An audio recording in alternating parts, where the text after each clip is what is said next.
In this video, we're going to learn about the characteristics of gases and learn about the kinetic molecular theory of gases.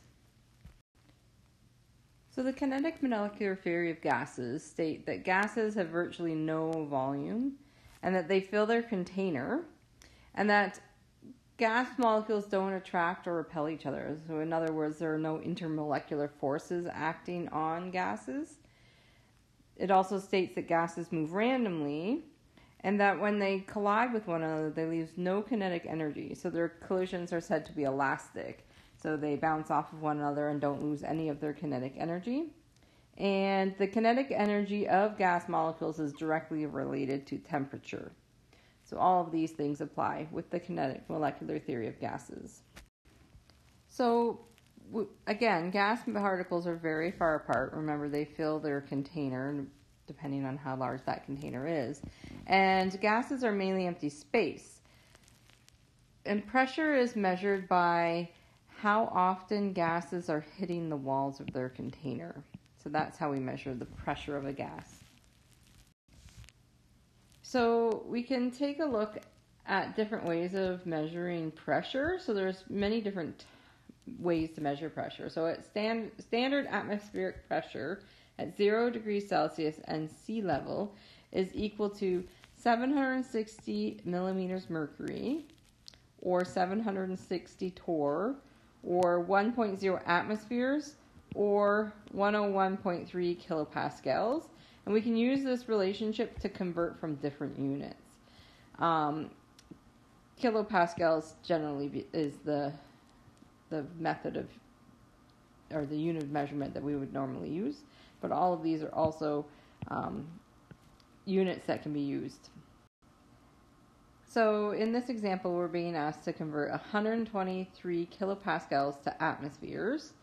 So remember, what you do is you write what you're changing from, and then you write the relationship of what you want on the top and what you're changing it from on the bottom. So 123.2 kilopascals times 1 atmosphere is equivalent to 101.3 kilopascals. The kilopascals will cancel each other out, and you'll receive your answer in atmospheres. So it ends up being 1.216 atmospheres. So Avogadros Law, because gas particles are so far apart, it doesn't matter how large their particles are, the same volume of different gases will have the same number of particles. However, their masses will be very different. So the balloon with fluorine in it will weigh differently from the balloon with oxygen and argon, but they'll have the same number of particles. So reacting volumes of gases then, because the same volume of gas has the same number of particles, we can actually just look at the molar ratios.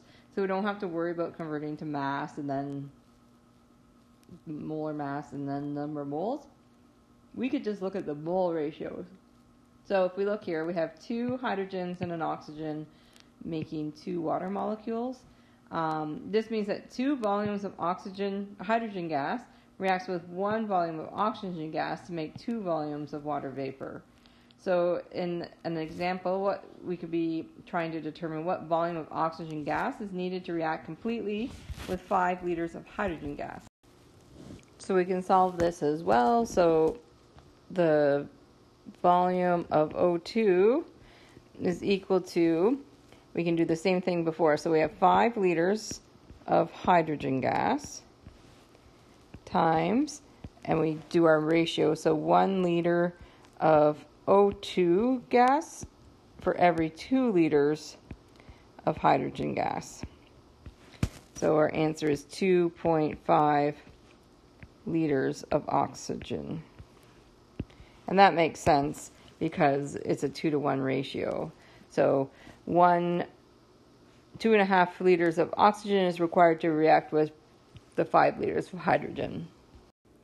So molar volume is the volume of 1 mole of gas at standard temperature and pressure, and that is equivalent to 22.7 liters.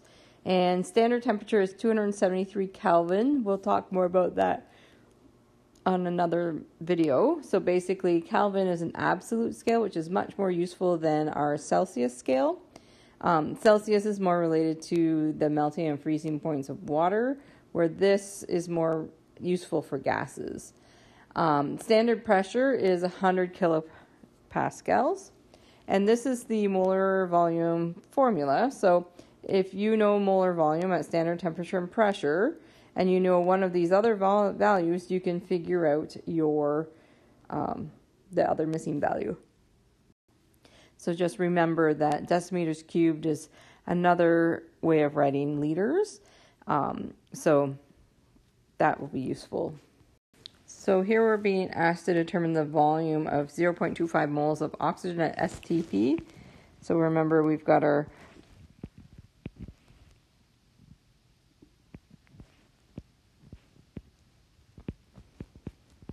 formula here.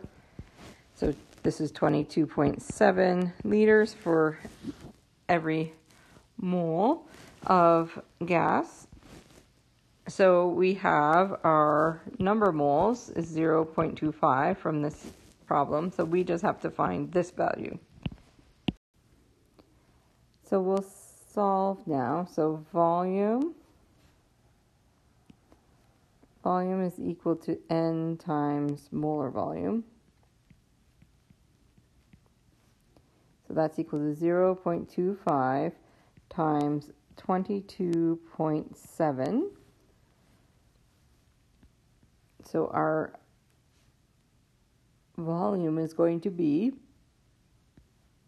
5.7 liters.